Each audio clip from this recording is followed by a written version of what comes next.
whenever new releases happen, just we need to see that features, like whether it's a big feature or small feature, and immediately the projects they don't upgrade. Suppose your project is developed in a JDK 8, it takes a lot of time to upgrade to the 21. Like it won't happen in overnight. Like since people are releasing the new version, the projects will not change immediately. Migrating that versions, they will not do that. Yeah.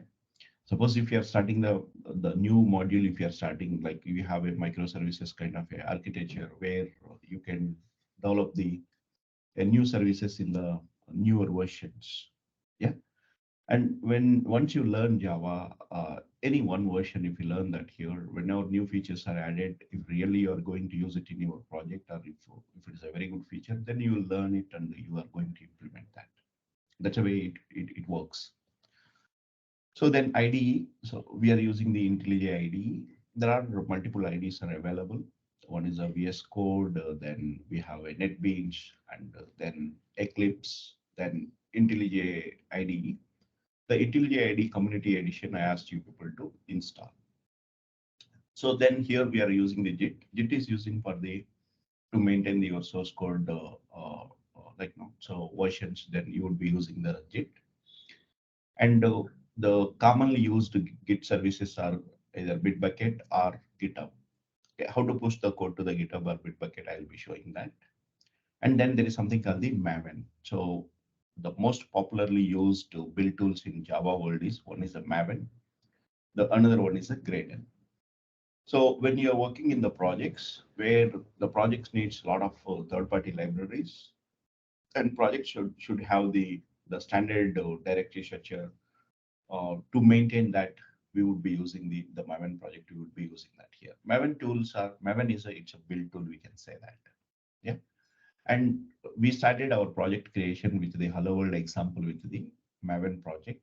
So we created a project, Maven project. We created. I explained how to create the project. And the Maven will have the standard directory structure, all your SRC main Java.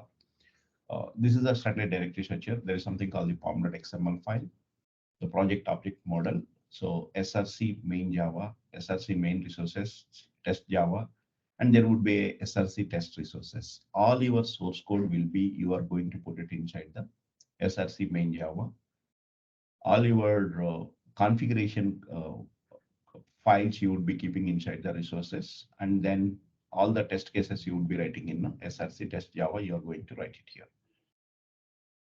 And then I explain about the package. What is a package? The package is nothing but it's a collection of folders. We can say that here. And whenever you are working in the projects will have the multiple modules. Each module internally it will have the multiple packages. It will have it here. The packages is that you are creating a multiple packages, multiple folders, and you are keeping the all the related classes and interfaces and related Java classes, all these things you are going to put it in a one package. You are going to put it here. And how to create a package, I explained. Then we have created a one simple Hello World example, and then we ran that example and we saw that output. So this is what like no, we first 10 minutes we ensured that our dev environment is up and running and things are fine. Then we started discussing about so what is a Java, and Java is a programming language as well as this is a platform. And Java comes in three flavors: JSC, JWE, JME. And here, if you take that here, JSC is nothing but the core Java. By using this core Java, we can develop the standalone applications. So this core Java, once you learn this core Java, like where are the places I'm going to apply this core Java and where this knowledge will be helpful.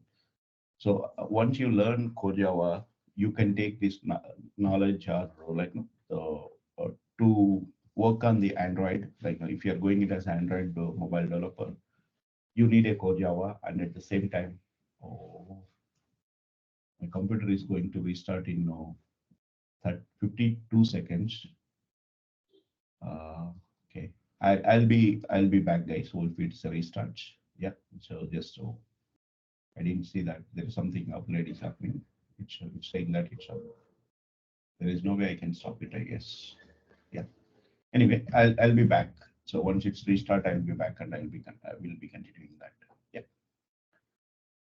So here, core Java, when you take that here, we can use the Android developer, or if you are going it as the testing Selenium developer, if you want the Java knowledge is required, core Java is required. And at the same time, if you want to go it as a completely Java backend developer, the core Java is a must knowledge. Okay. Then when you are using the when you install the JDK, it is going to install the JDK, JRE, and then there's something called the JVM.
Hi all.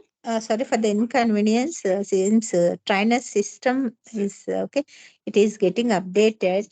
Okay, in the middle of the session. So please wait for a couple of minutes. Okay, session will resume. He'll be kind of reconnecting again in a couple of minutes. Thank you. Please don't leave. Okay, please wait for 2 minutes. Trainer will be reconnecting. His system is updating. Okay, thank you.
Sorry guys, can you hear me? Yeah, I think it's a there was some upgrade happened in system, so restarted. Yeah. Can you hear me? Can someone confirm, please? Yeah, we can hear you. Okay. Let me. I'm sharing the screen. Excavator. Let me go back.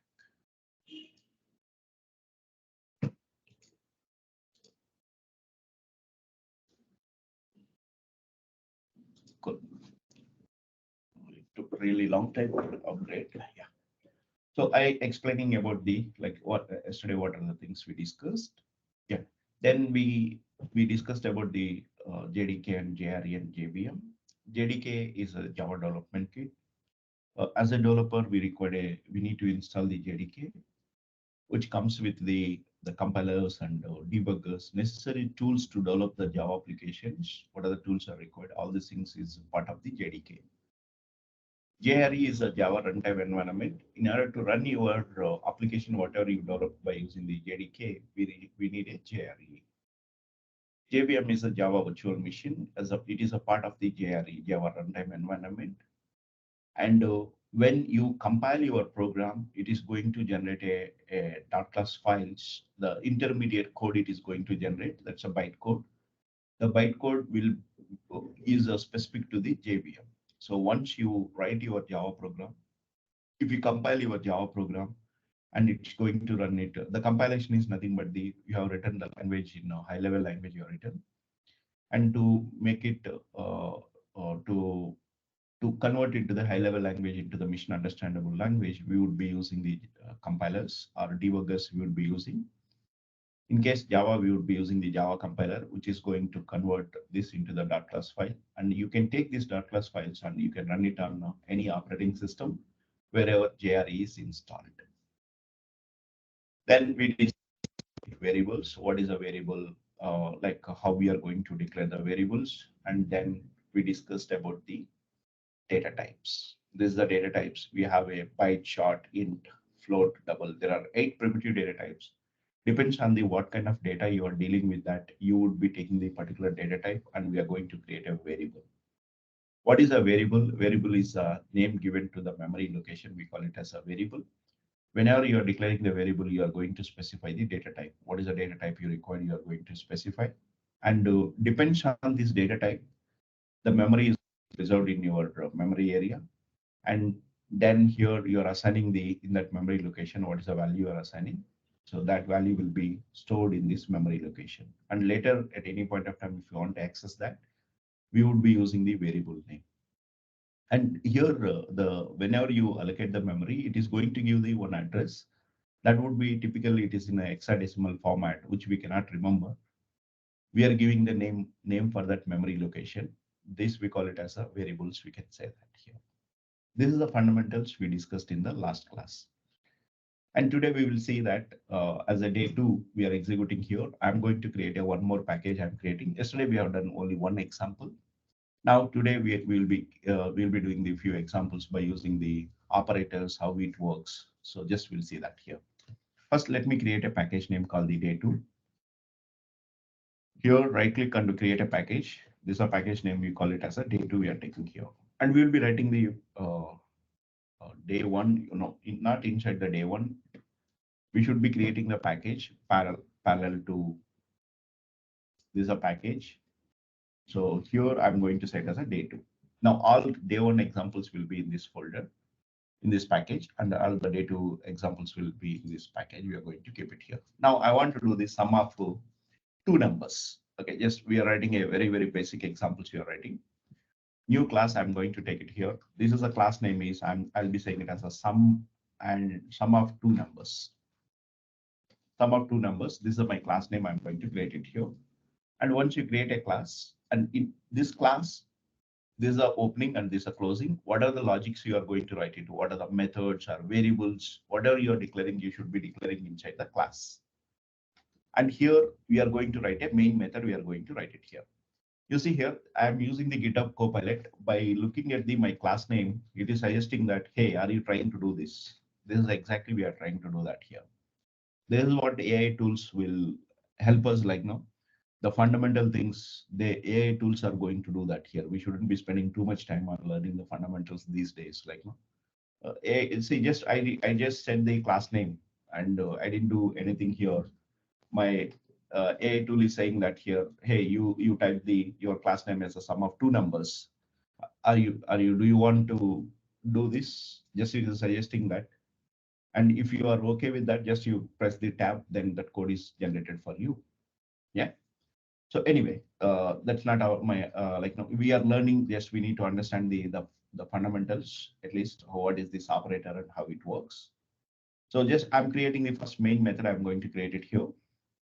When I'm creating the main method, this is a main method. I'm going to write it here. Just you type the main and enter, which will generate the main method for you.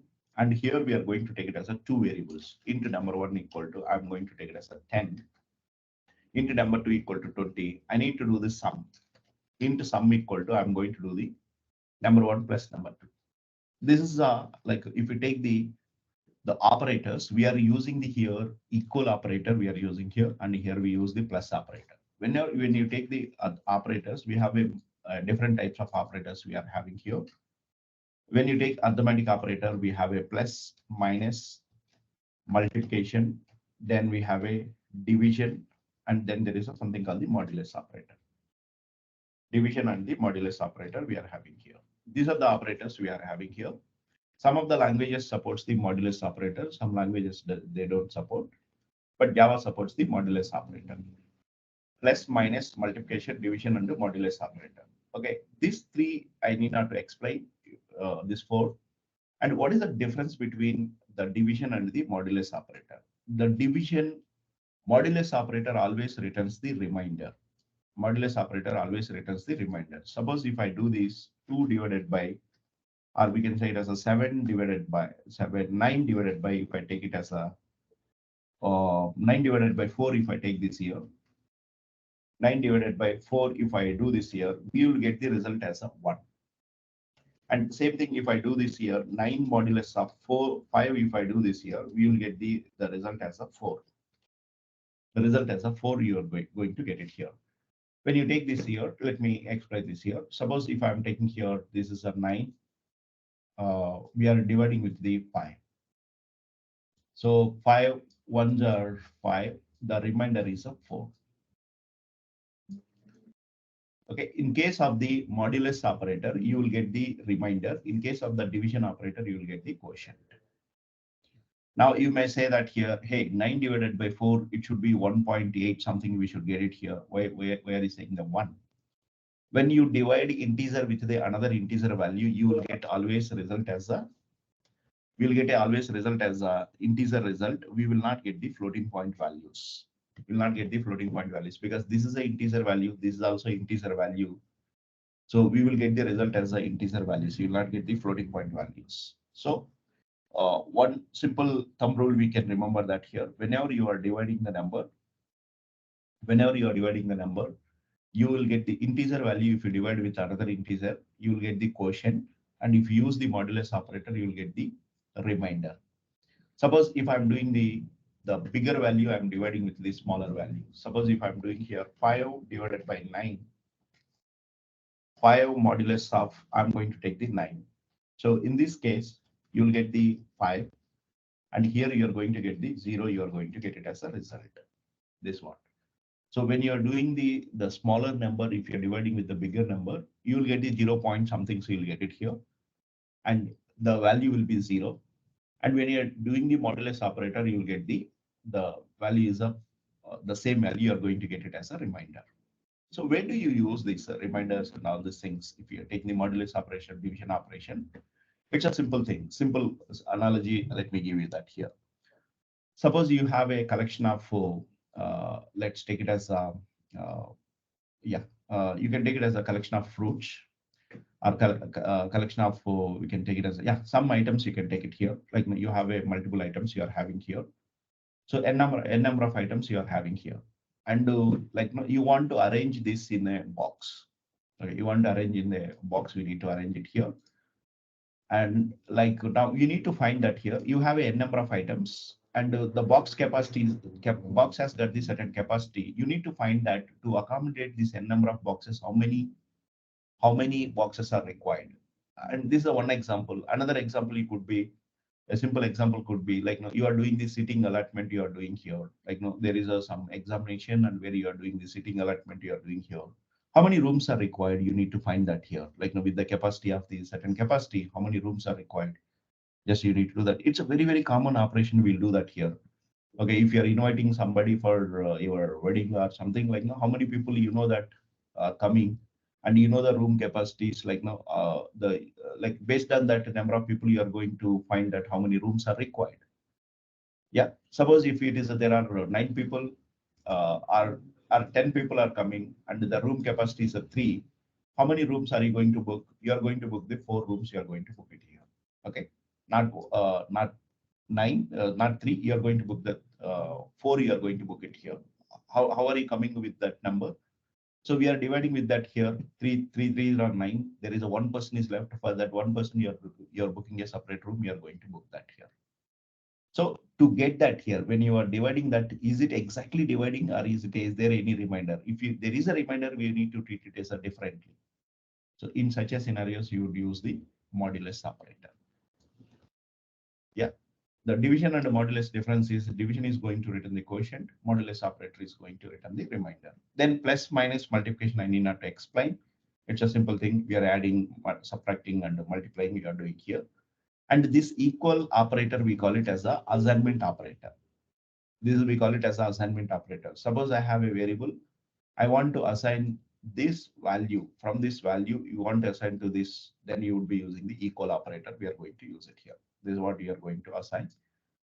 Suppose if I'm taking some variable, just I want to assign this value to this variable, you would be using the equal operator. We are going to use it here. Now, this is the arithmetic operator.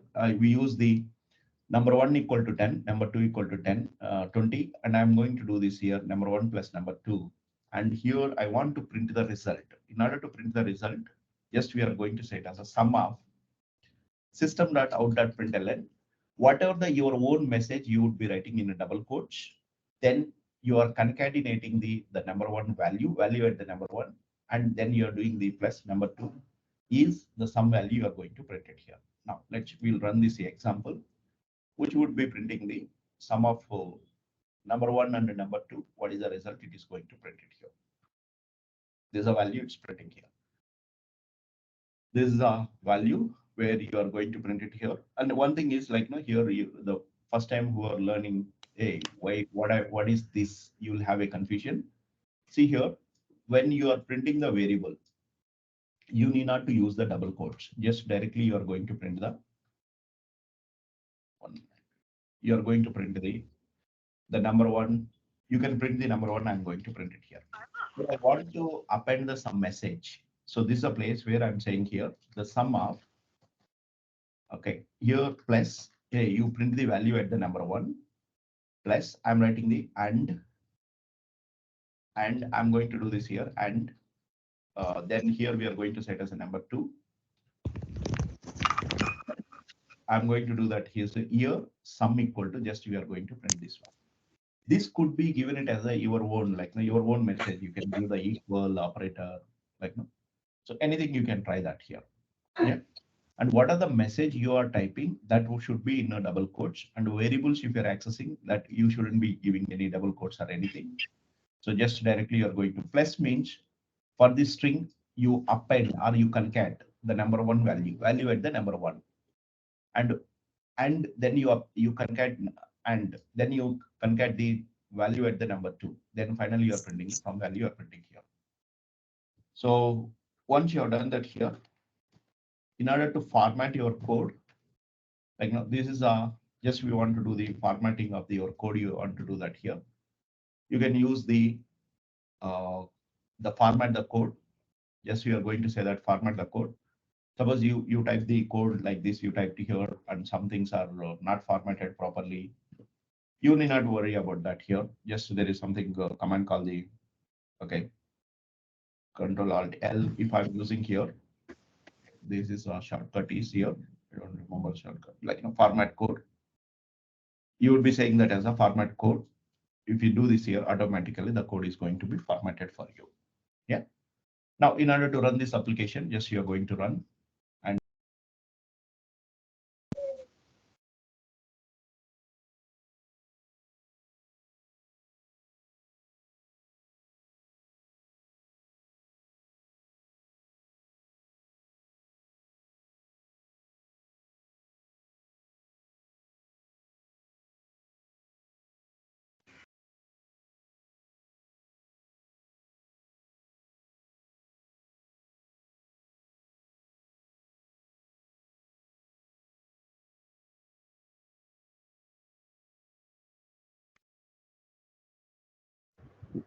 We are unable to hear, sir.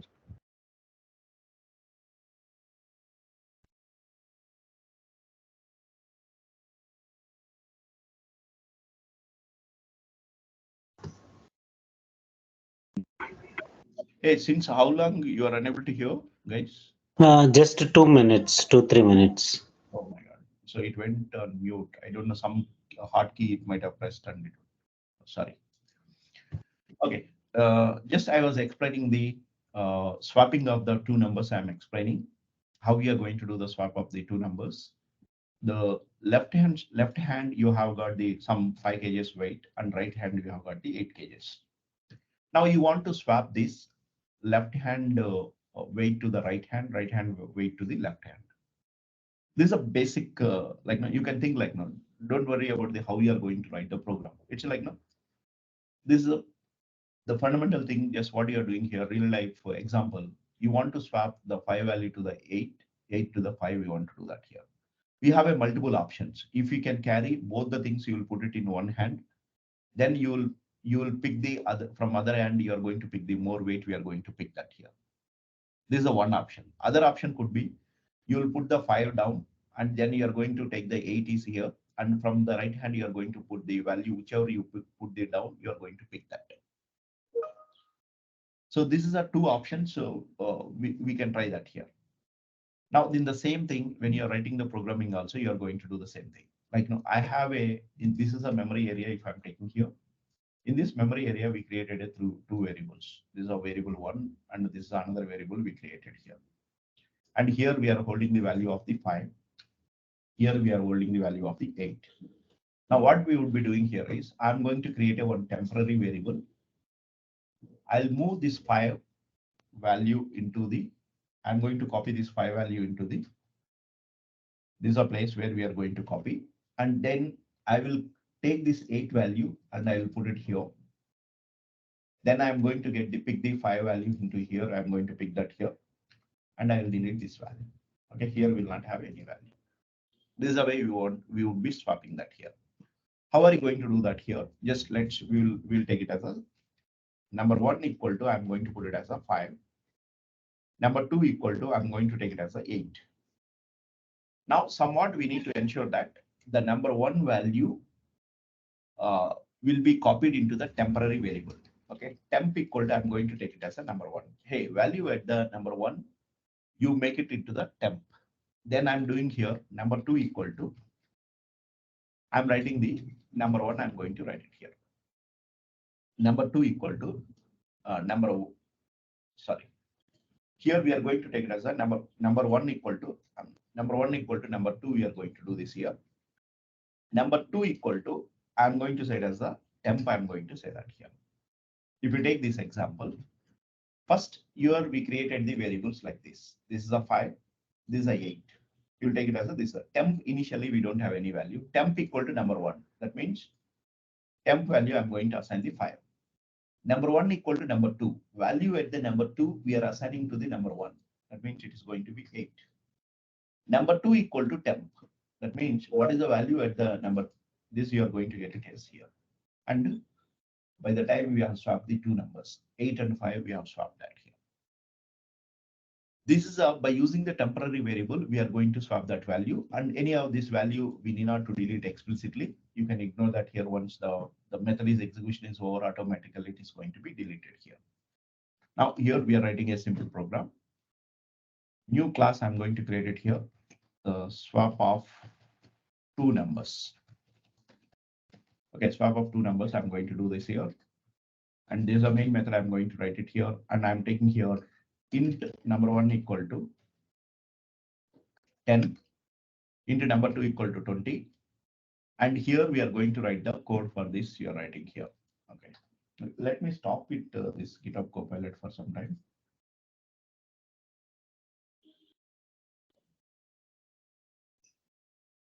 Okay, so here we are going to take it as a number 1 and number 2. Before swap, I'm going to print it here. So here we are going to write it here before swap. And what is the A value and what is the B value, and number 1 value equal to what is the number 1 equal to what is the value number 1.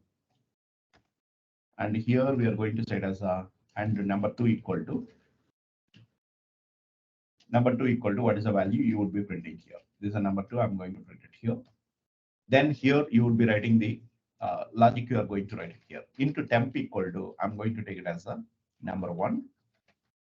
Number 1 equal to, I would be saying it as a number 2. Number 2 equal to, I'm saying it as a number 1. Then you would be printing this is a message you are going to, like, no, after swap, we are going to print there's a value. I want to print it here.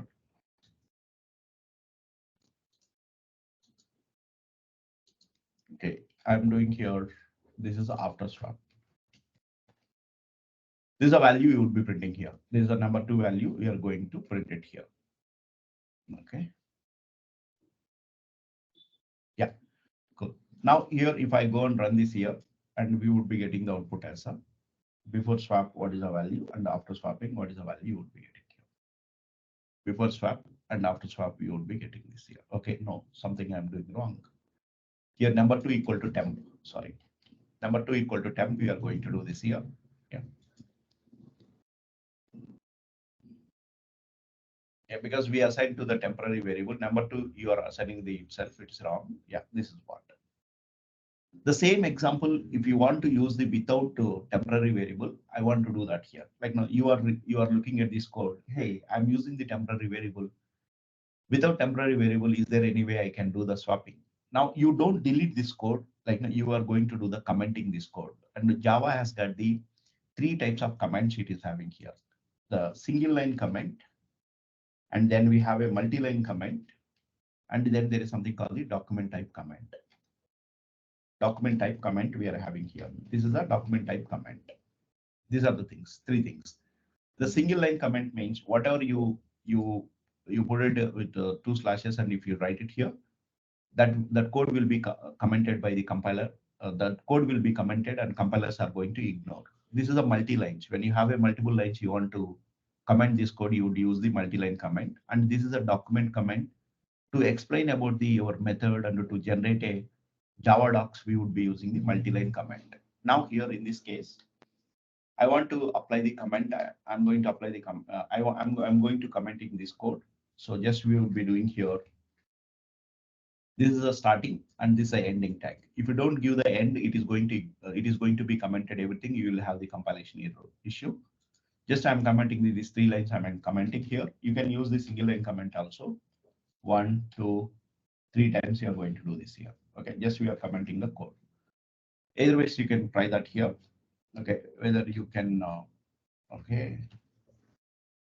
Instead of writing this here, I'm going to put the multi-line comment. I'm going to write it here.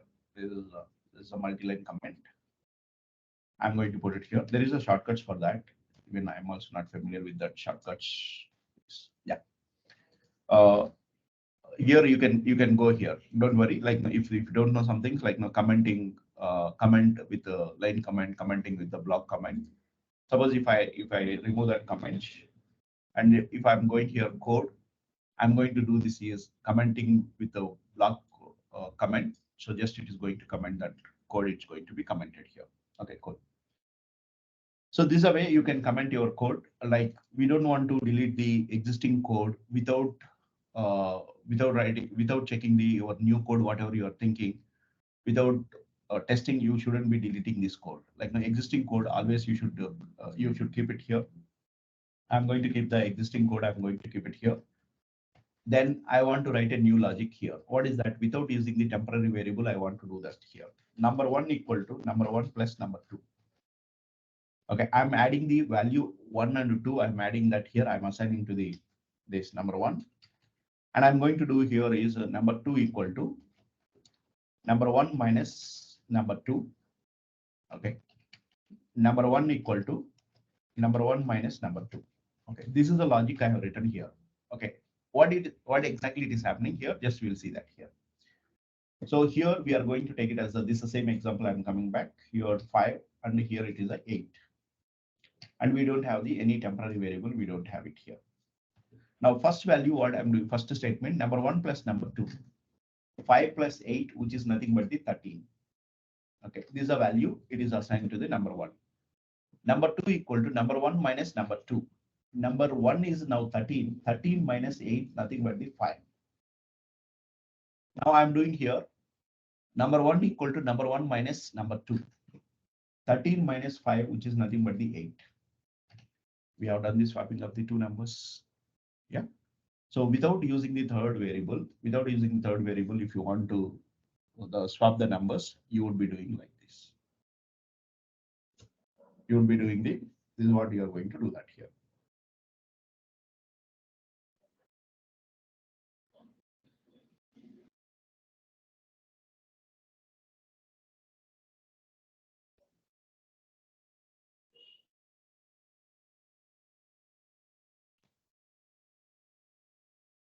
Again, it is stricken.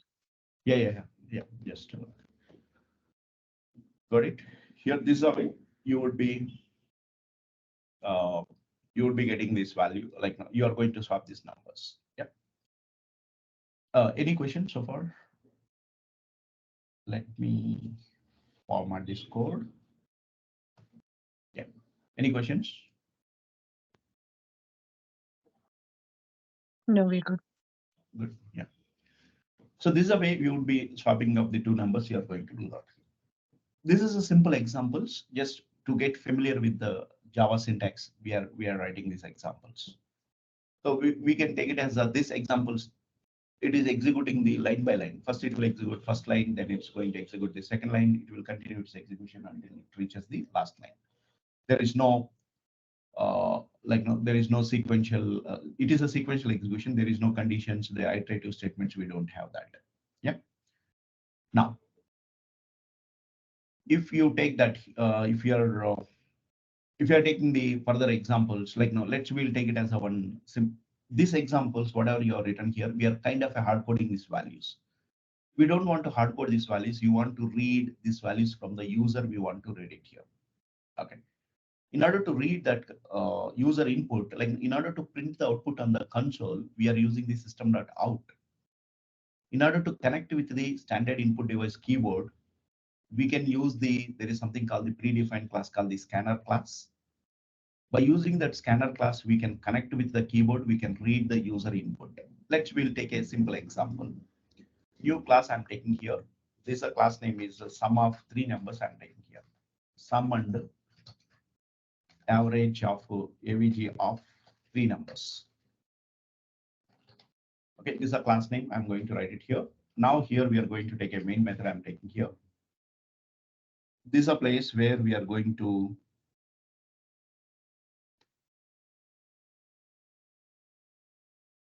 okay. Now here we are going to take it as a the value we are going to take it as a okay. We want to read from the user input scanner. I'm taking the scanner. This scanner class is available in java.util package. It is available in a java.util package. It is available scanner sc equal to new scanner. We are going to take it here, new scanner. And this is a place where we are going to use the system.in. This is a scanner class. I'm using the predefined class I'm using here. I'm connecting with my standard input device. This is a keyboard. The scanner class is available in java.util package. Okay, whenever you are using the third-party classes or library classes, we need to import. We need to tell your Java program where this class is available, in which package it is available. That you will specify by using the import command. Import. Hey, this is a location my scanner class is available. I'm going to use it in my class. The scanner sc equal to new scanner. I'm connecting with the standard input device. That's a keyboard. System.in means that's input device. System.out is output device. It's a mock. We can say it as this is a console. Now here I connected with that. Now I'm going to ask that here sys out of enter the number one. Okay, what kind of value this number one? Is it a float value? Is it a double value? Is it an integer value? We need to know when you're writing when you're going to write the code. We should decide that what kind of variables you want to read it, what kind of data types you require. I'm going to take it as here, I'm taking it as a float. Instead of integer, I'm taking it as a float. This is a number one equal to sc.next to float. This is what, and I'm going to do the same thing. Sys out of enter the number two. Enter the number two. We want to get the number two value. We want to get it here. Float, I'm going to take it as a number two. We are going to get it here. sc.next int. Next to float. Sys out, we are going to say it as enter the number three. Okay, this is enter the number three. It's your own message. Whatever you want, you can give that here. I'm going to give the float number three equal to. I'm going to say it as a sc.next to float. Now I got the three values and I assign to the number one, number two, number three. Now I want to do here is what I want to do here is we want to find the sum and average. You know that float sum equal to value at the number one plus value at the number two, value at the number two, and value at the number three. If I do this here, I'll get the sum. Now I need to find the average. Float avg equal to I'm going to do this here. The sum divided by 3. Yes, you can do that here. Sum divided by 3. If I do this here, I'll get the average. Then finally, I need to print the result. Okay, s out. The sum is, we are going to say it as what is the sum value? And here we are going to take it as the s out. The avg is average is what is the average? We are going to print it here. That's it.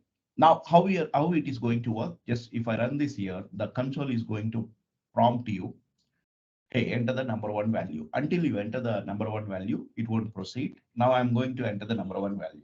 Here we are expecting the float value. Suppose if I'm giving the 2.5, There is no problem. I'm going to give the 3.5, no problem. Then we are going to say that 4.5, which is going to find the sum is 10.5 and average is a 3.5. We are going to get it here. Instead of number value, if you give the string value, what happens? That's a question we'll get it. That is going to cause the exception. It is expecting the sc.next to float from the keyboard. It is expecting the float value. You should enter the float value, then only this program will run. Otherwise, it is going to end up with the exceptions. Suppose if you are reading the integer value, next int. If you are reading the string, you are going to read the next line. You are going to use the next line. If you are reading the double value, you will use the next double. The scanner class has got the different methods it is having here. Depends on your data type. You need to write the next int or next float or next line or next double. You would be typing here. And the moment this statement is executed, the next thing is immediately it is waiting for you to enter the input. This line is waiting for you to enter input. The moment you enter the input, this input is going to read and that will be assigned to the number 1. This is a way you can take the user inputs by using the scanner class. You can take it here. Okay. So from now onwards, you make it as your examples instead of hard coding the values. You can take it here. You can take it here as a user input. You can take it and you can do that. Okay. Let me explain the one more example. New class. I'm going to take it here. I'll be saying it as operators example. Okay, operator examples. You are going to take it here. Now here I'm taking it as a main method. I'm writing here, and the scanner class I'm taking here scanner equal to new scanner, and where we are going to connect with the system.in and sys out. We are going to say that here. Enter the number 1. We want to enter the number 1. We are going to get it here, and int number 1 equal to sc.next int. I'm going to say that here. And again, we are writing here, enter the number 2. And we want to get the number 2 value. We want to get it here. Int number 2 equal to, I'll be doing here, sc.next int. I'm doing here. Now I want to find the, this is a m value. This is the n value. I'm going to say that here. This is a n value. Now what I want to find it here, m to the power of n, we need to find it here. This is a m, this is a n. Okay. Here we need to find the m to the power of n. Suppose if I give the 2 is m value is a 2 and n value is, if I'm giving the 3, 2 to the power of 3 is nothing but the 2 into 2 into 2, which we should get the 2 2s are 4, 4 2s are 8. We should get the output. In order to do the power, like now m to the power of n, we need to do that here. We need not to write a logic for that. There is a math class is available. Okay, yes, we will be taking it as a math class. Math is a predefined class. The math class has got the one method called the power. Power. You can give this value, the m to the power of n. I'm going to give it here, and this is going to give the result. Okay, double. I'm going to take the res value. I'm taking here result, and finally I would be printing the what is the output. I'm going to print it here. So sys out. I'm going to print the. Okay, I'm going to print the result. I'm going to print it here. This is the result. M to the power of n. Okay, so we can say it as the result. We are going to print it as what is the res value. I would be printing here. Now, if I run this here, which would be printing the output as a. So it is going to ask you that here, hey, enter the m value. M value is a 3. N value I'm going to enter it as a 3. 3 to the power of 3. So which is going to print the 27. It is going to print that here. We can use the library classes. We can use it here. Math.power.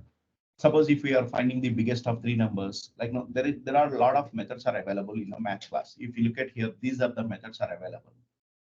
And here, if you look at this method, you can take it here. This is going to take the integer value. It is going to return the integer value. Add exact, then it is going to take these 2 values. It is going to take it here. It is going to return the integer value. It's written here. These are the return types. This is a method name, and what kind of argument it accepts that. This is what the method signature. You can say that here. Now, this is a way you can use the third party, not third party, library classes. We can use it here. Hey, uh, we could have written our own logic, but there is no point in writing our own logic. There is a predefined class is available, math class. You can use the math.power m to the power of n. You are going to give it here, and it is going to return the result. That result we are going to print it here. This is a way you can make use of the library classes. Okay, here we use the scanner class. When you are creating the object, we are going to create a scanner sc equal to new scanner, and we are connecting with the standard input device keyboard. Then you are reading the inputs, and now here I want to do the power. Is there any predefined method? Yes, there is a predefined class, math class, that has got the power method. I can use it, and whatever the result it is returning, I'm assigning to this variable called the res, and finally I will be printing this output. This is a way you could use the library classes. You can use it here. Okay, now we learn the how to use the power, and we learn the operators. Like, we will develop a small EMI calculator. We'll develop.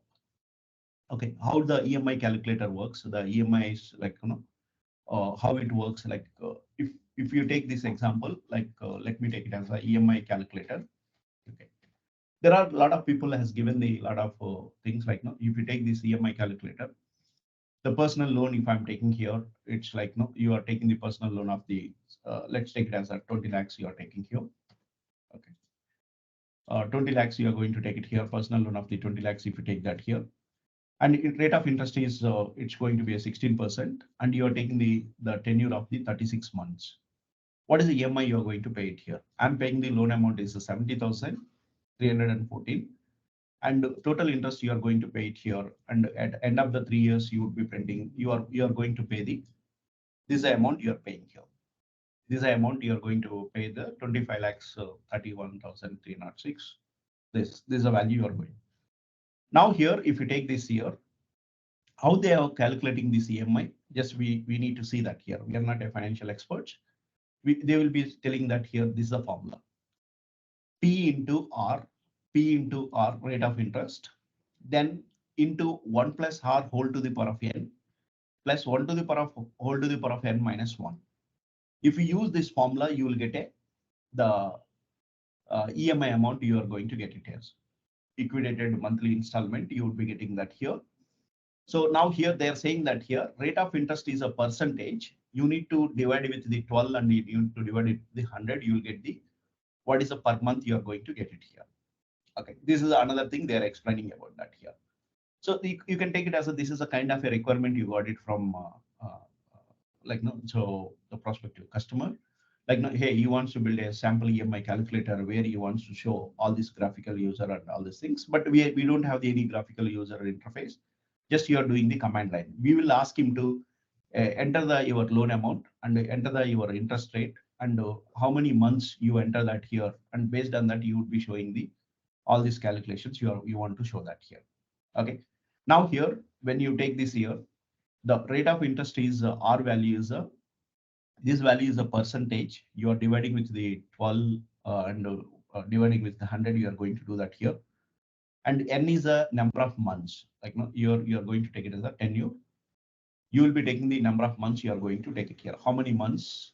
Just you will be taking here, and by using this formula, you are going to calculate that here. That's it. Now this is the same example we are going to write it here. Let's take it as a simple example. I'm going to create a new class called the EMI calculator.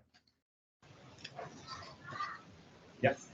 Here we need several inputs we required here. This is a main class. I'm going to take this scanner. I'm doing here scanner sc equal to new scanner. I'm going to take it here, which we are going to connect with the system.in, the standard input device keyboard we are connecting here. Now the first thing is I want to ask him here, enter the loan amount. Okay, enter the loan amount. We are going to ask him to, hey, you enter the loan amount. So then here we are going to take it as a double. I'll be taking it as a big value. I'm taking here double. The amount equal to, I'll be saying it as the amount equal to sc dot next double. You got the loan amount, you got it here.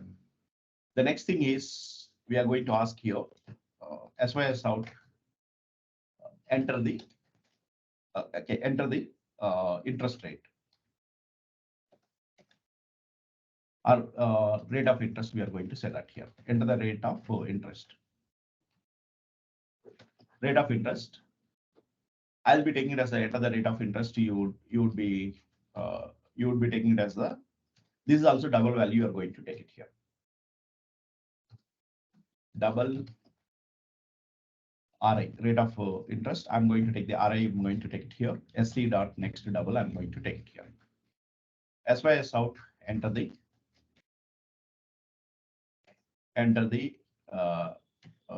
duration.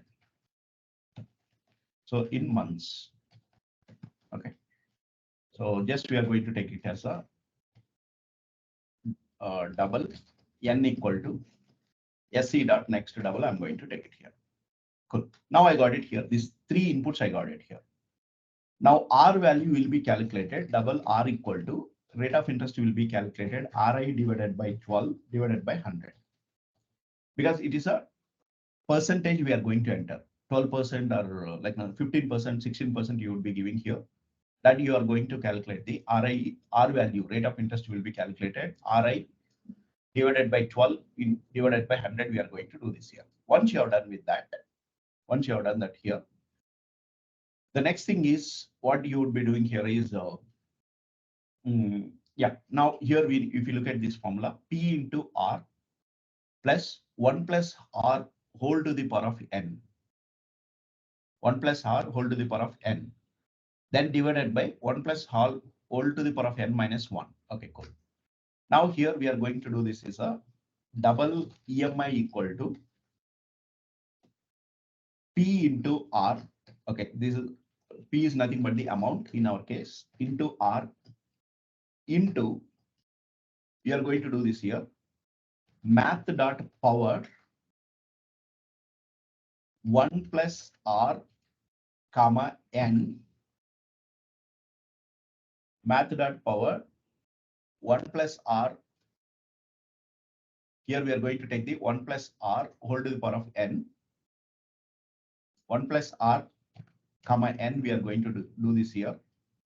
The divided by, we are going to do this here, divided by, whole divided by, yeah. This is a divided by math dot power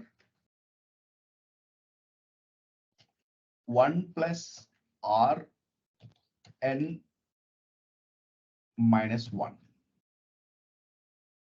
Okay, here we are going to take the power 1 plus R.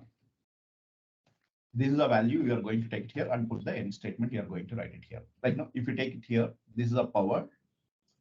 Then we are dividing with the 1 plus R whole to the power of 4. This is a value, you are going to take it here. And here one bracket is extra. This is what you would be doing here. Okay, cool. This is no problem. Here we are going to do this here. They are suggesting you something. What is that? 1 plus R 0 minus 1. Okay, now not required. I'm going to do this here. This is what? This is a formula we are going to use it here. Amount into R. This is a math function we have used here. 1 plus R whole to the power of n. 1 plus R whole to the power of n minus 1. Like now you are doing the power of this. Okay, you can put it here. This is also one bracket. You can put it here. Then there is no problem. Good. This is a value. And here we are going to take it as this value. You are dividing with this value. You are dividing here. And this whole value you are multiplying with that. Now here I got the EMI. Now I want to find the double total amount. Okay, what is the total amount? I'm going to pay it here. EMI into, if I do the number of months, I'll get the total amount. Double, we are going to take it as the total interest. How much total interest I'm paying? The total amount minus, if you take the amount, you will get the total interest, how much you are paying here. Okay. The total amount, then if you do that here, then if you subtract that here, you will be getting here. This is the amount equal to, what is the amount you are going to take it here? The amount value you are going to print it here. And SYS out, we are going to pay the total interest. Okay, total interest. Okay, what is the total interest you are paying here? That's the total interest you are paying here. And then you are going to print the SYS out EMI equal to, what is the EMI you are going to pay that here? This is the EMI. And then amount to total interest, EMI. Okay, total amount. We are going to print the total amount. What is the total amount you are going to pay it as a? This is the total amount we are going to say that here. So whatever you want to print, that all the values you would be printing here. In the EMI calculator, you would be doing that here. What is the loan amount? What is the interest amount? And what is the duration? And then here we are going to add the EMI. You are going to calculate that here. EMI calculation is this a formula, like no amount into R. The 1 plus R whole to the power of n divided by 1 plus R whole to the power of n minus 1. So for that, we are using the math formula, math.power we are using here. And here also same thing we used. And finally, we are calculating the total amount. How many months you are paying under the monthly EMI. If you multiply that, you will get the total amount. And total interest equal to total amount minus, if you do the amount, you will get the total. So same thing, we are going to run it here. We have taken the, okay, here if you take this example, we have taken the example of the, we have taken the loan amount of the 20 lakhs, 16%, 36 months. Okay. So here we are going to take it as a 20 lakhs. We are taking here. The rate of interest is a 16%, and you are taking the for the 36 months you are taking here. The total interest is you are going to pay 5,31,306, and EMI is a 70,314. This is the amount, and total amount is this. This is a like no, we are not doing the rounding, and these guys has done the rounding. Okay, here they have done the rounding. So 70,314 is your EMI amount. Okay, here you are going to pay the interest is this interest and this one. Now the whole point is I want to explain that here. What are the fundamentals you are learning? You need to apply that. Then only you can understand easily and you can comprehend that. Example like EMI calculator is it's a simple thing. Like we know that how this EMI works. Like whenever you take a big amount and you cannot pay it in one go, like you would be paying that here. Along with the principal amount, you would be paying the interest. How that formula and how they have calculating the EMI, even this is the only financial experts, they know that here this formula behind that, how it has to be worked. Like as a technical person, hey, this is a formula, I should use it for developing the EMI calculator. Just you will take the what are the input, then finally you're going to develop this simple example we're developing here. This is a way you can develop a small real-time examples, you can develop that here. It's not something new you are solving. There are a lot of people has solved these problems. So just whatever our learnings, we are applying that, and you are developing the small EMI calculator we are developing here. We use the power, how this power and where it is. We use we know what is the multiplication operator, division operator, how I'm going to apply that. This is typical cases. Any questions here? Yeah, let me give a pause and any questions?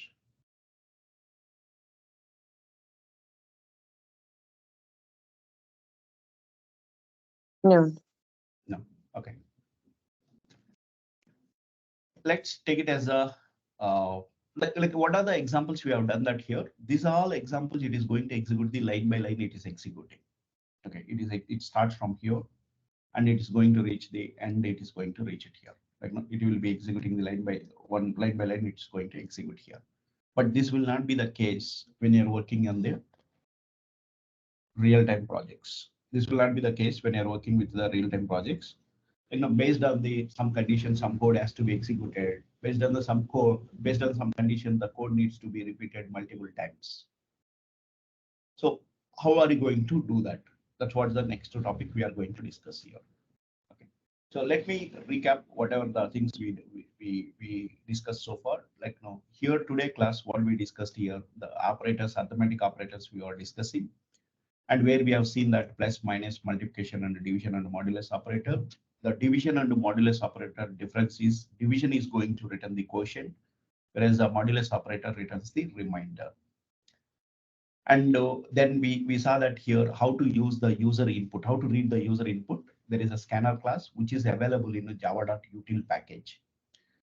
And you may get the doubt, like a lot of people will have this doubt. Hey, how do I remember this scanner class and how do I know that here? This comes with the practice. Like no, initially you just do it. Okay, then you will get used to that. Like no, the same thing, the scanner class, why we are importing. There's all these details you will get it in once you start using that, and you will be doing the multiple times. You will get familiar with that. Okay, the day one itself, don't think in that, like, no, how do I remember all these things? Like, no, do I, like, no, where to use the scanner and how I'm going to create object? These all questions you will raise here. Please erase that questions.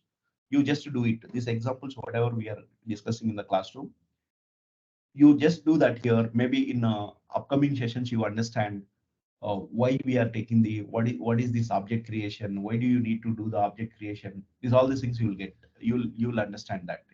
Okay, now as a day two class, you just follow the whatever the instructions are giving in the classroom. You try to execute this example so that at least you know that you have to do the sum import, you have to create a scanner class which is connecting with the input device called the keyboard. To represent the keyboard, we are using the system.in. System.in is nothing but the keyboard. So then how I'm going to read the values and doing these examples, you'll get familiar with the syntax. Okay. The next thing is I'm going to discuss about the how are you going to work with the like, if there is some condition, based on some condition, some code has to be executed, some code should not be executed. To do that here, we will be using the conditional statement you would be using here. The conditional statement, if you take that here, in case of the Java, you would be using the if else, and then there's something called the if else if we are having here. If else if you are having here, then there is a something called the switch statement, and then you have a for loop, while loop, and do while. Okay, these are the loops you are having here. If else, if else if, the switch statement, for loop, and while loop, do while loop you are having. So first we'll discuss about the if. When you're taking here if, this is what you write the syntax. If expression, if this expression is evaluated to be true, whatever the code you are going to write it here, this code is going to execute it. If you are going to write an expression, this expression always is a Boolean value. The expression return type is a Boolean value. It is something like this. Suppose if I'm taking here 3 is greater than 5. 3 is greater than 5, it is a false. 3 is greater than 5, it's a false. Okay, 3 is less than 5. It's a true. Okay, you are going to say it as a true. This is an expression. This expression 3 is greater than 5. If this expression is evaluated, then it is going to result always a Boolean value. So whenever you are doing the comparison operator, like no, we always do these comparisons, like no. So the comparison operators are less than, greater than, less than or equal to, greater than or equal to. Then we have a not equal to. These are the and equal to. These are the comparison operators we have in Java.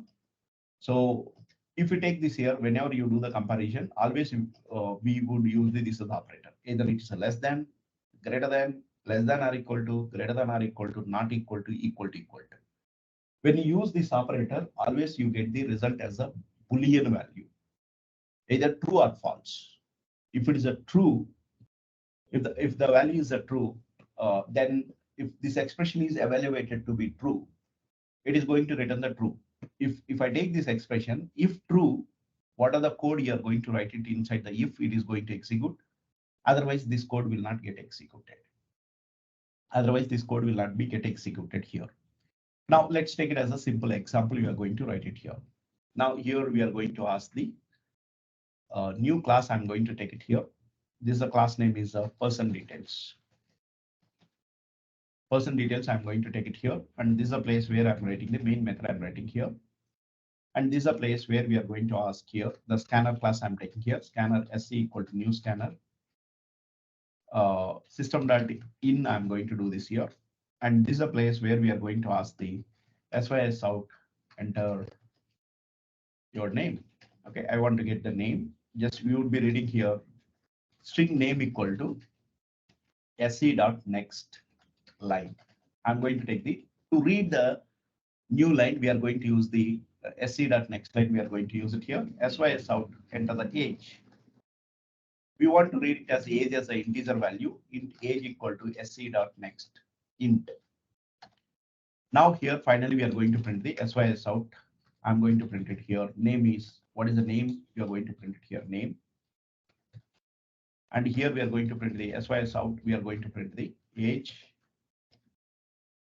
You will be printing the age value. You are going to print it here. This is the values I'm doing here. Now, if I run this example,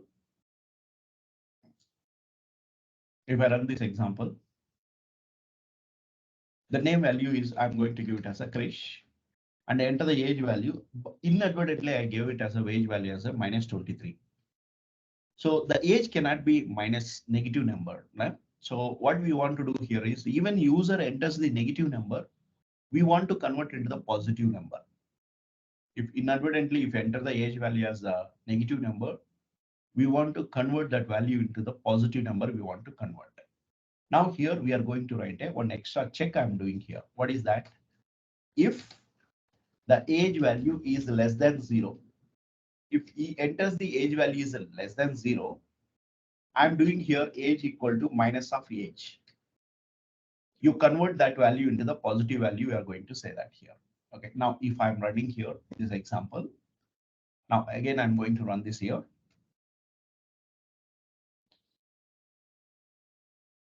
Okay, age equal, I'm going to enter the Krish, and I'm entering the age value as a -23. I'm going to enter. So the age value is printed as a positive value. How this works, let me explain this here. Now I'm going to put the breakpoint here. This code, how it is going to execute, let me explain this here. I'm going to debug this application. Okay, run as a debug as a application. You are going to do that here. I'm doing the debugging the application. So just I'll show you the step by step how it is going to execute that here. Now enter your name. I'm going to enter the Krish. I enter here. And now here enter your age. It is saying that here you go to the next step. And here control age is, I'm going to enter it as a -23. Now it came here. The if condition, you are checking that age is less than 0. Yes, it is saying that true. Age is a 23. It's less than 0, which is a true. Now this is executing this statement. When it is executed, minus of minus age, when you do that here, the age value become the positive value, it became here, and it's printing the name, and it's printing the age value is going to print it here. In case of the if this expression is evaluated, this code is going to execute. If this expression is a false, then immediately it will go to the next line. It is going to continue its execution. This is the cases where we would use the simple if. Yeah, is this clear? Any questions here? Can't we use absolute Yeah, you keyword can. here? You can use that. Okay. Now index is teach the if statement. No. Yeah, there is other way you can do that here. Absolute value you can get it, and we can do that. Yeah. The intention of this example is to teach you that how if statement can be used. Got it?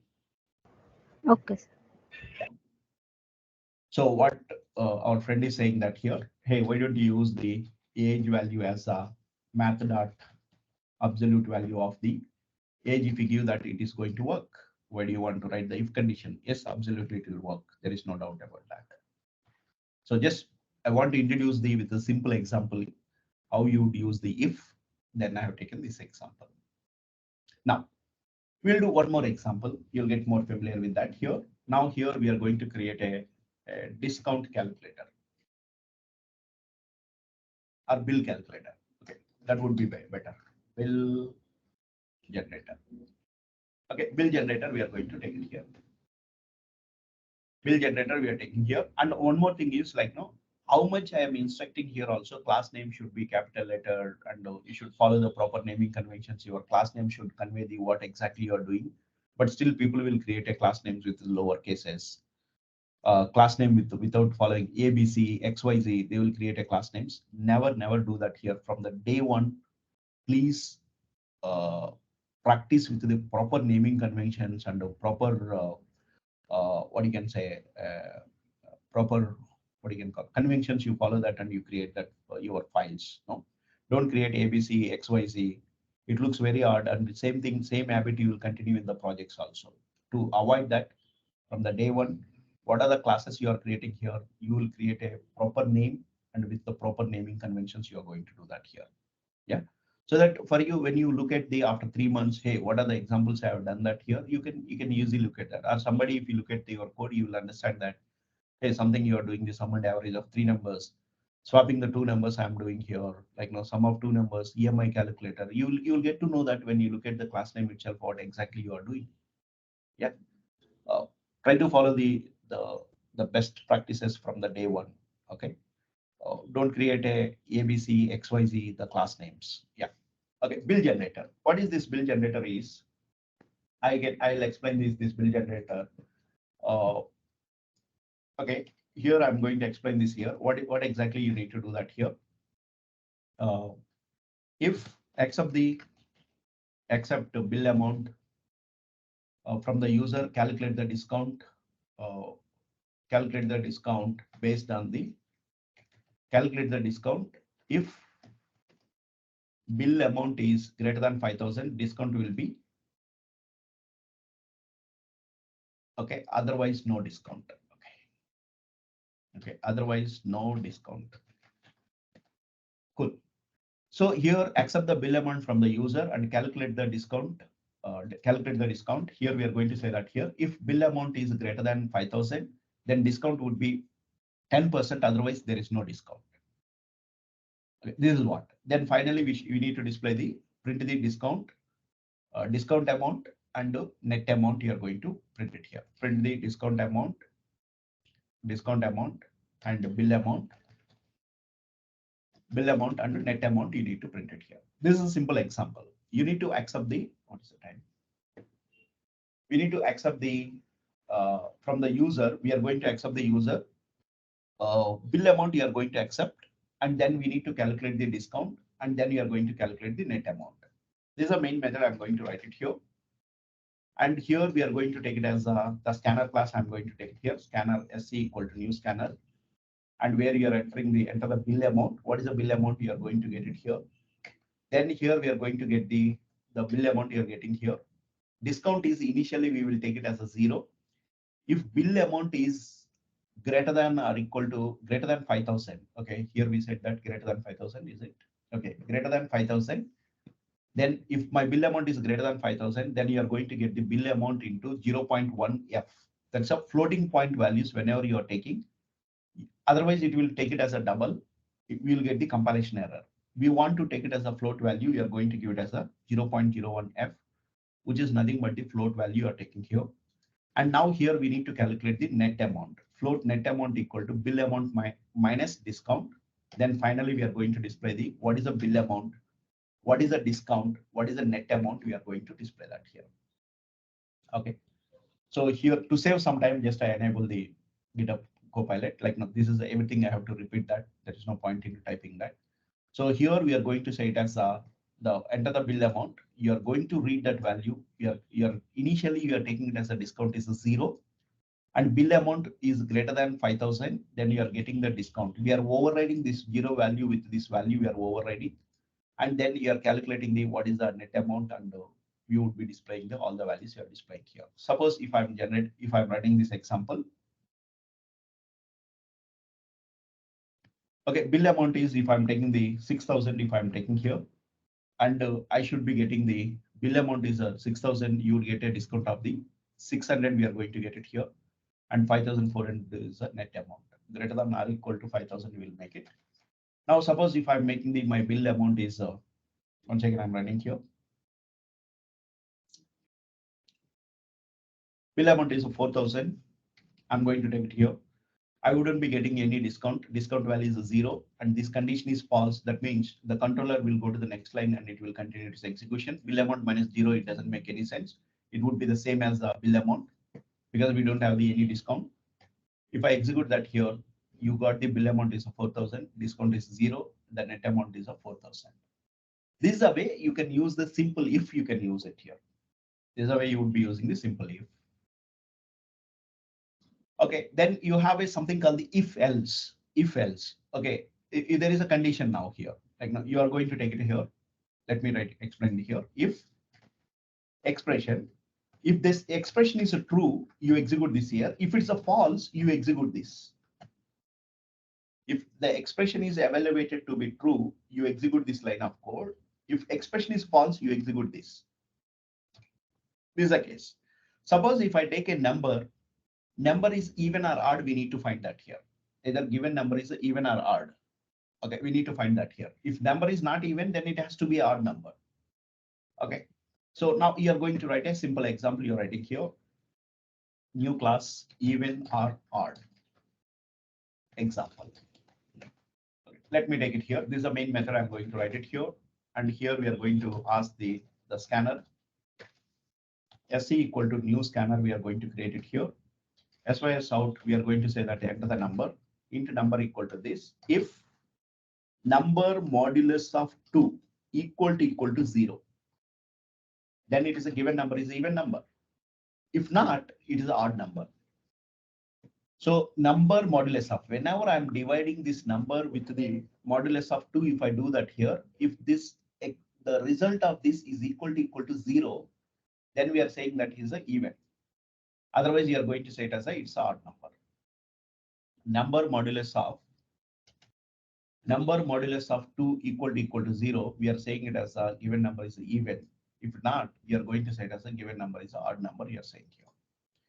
Now let's go back and you run this here, which would be getting that as a, it is going to ask you the number values. I'm going to give it as a 13.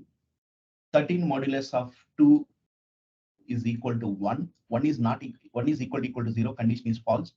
Then it will go to the else statement. This statement will be executed. If you have any other statement, suppose if I'm writing the SYS out of the end of main method, something I'm writing here, and it will print this statement, it's going to print it here. If this condition is true, it will execute this and it will skip the else block. Directly controller will go to the next statement and it will be executing here. In this case, it is going to print it as a given number is odd. Now we'll put the debugger here. This is the last example. Just I'm going to put the debugger here. And I would be running it as a debug as a Java application you are doing here. Just we are going to check this here. Let it run. Yeah, here we are going to enter the value as a 13. I'm entering here. The moment I enter 13 here, number modulus of 2, 13 modulus of 2 is equal to 0. Condition is false. You can use this step over. Then again, immediately it enter into the else block. And it's printed the statement, then it's continuing here. And by the time, like the console, it's not printed, output, it's not printed here. Now I'm going to run this here. So the given number is odd number, end of the main method and program is terminated here. So you put the breakpoint where you want to stop your execution, then you have to interact that, whether you want to go to the step over or step into. So that's a debugger is going to enable you here. So you would be executing the line by line. You want to check that here, how this flow is flowing. So how the controller is moving, you want to check that here. And finally, you would be debugging your applications. You would be debugging that here. Okay, now put the debugger here. Now you're going to run debug as a Java application. You're going to run that here. First, it is expecting you to enter the user input. It's going to enter, it is asking the user input. Now I'm going to give the 12. Now cursor is blinking here. Like the cursor is stopped here because I put the breakpoint. It's waiting for you to interact with that. What do you want to do that here? Hey, do you want me to go to the step over? You want to go to the step into, or you want to step out? What do you want me to do that? It is asking here. And here, if you look at here you have got the number value is at 12. This expression is evaluated true. Now I'm saying that step over, it went here and it's printing that number. Then you see here, this has been shaded out. That means this statement will not execute. That's what it is saying that here. Then controller will immediately from line number 12 to, it will jump to the 15. When I do the step over, it is jumping to the 15. And this is output which is going to print it here. The given number is even, end of the main method, it is printed here. This is a way you can put a breakpoint and you can debug your application. Is this clear? Okay, Yes, so sir. I'm done for the day. If you have any questions, I will take for 2 minutes. Otherwise, I'm done. Yesterday you told us how you will show how to integrate the GitHub Copilot to the IntelliJ. No. GitHub Copilot, it's not integration. So here you have a plugin for the, yeah, for like no, here it's not free. GitHub Copilot is you have to pay monthly $10. If your company is providing, then that's fine. If it is not, like no, you have a 1 month trial period. You can use that GitHub Copilot for 1 month, and then later you can stop that. Yeah. So you can go here, and there is something called the plugins. There is something called the plugins. Yeah. Here you can install what are the plugins you want. Okay. Then it will ask you to the login with your GitHub account, and their Copilot, if it is enabled, then it will the plugin can be. Sorry, after installing this plugin, you need to log in with your GitHub account. So then it will automatically give you the suggestions for you. Yeah. These are all Okay, good. sir. And also you haven't received the running notes of yesterday's class. Yeah, I'll be sharing today. Yeah, because yesterday I did not share. So I'll share these links with even source code also I have to share. Both I will be sharing. Okay, this Okay, is sir. you get it here. Maybe you can expect the source code and this link by tomorrow's class. Yeah. Okay, sir.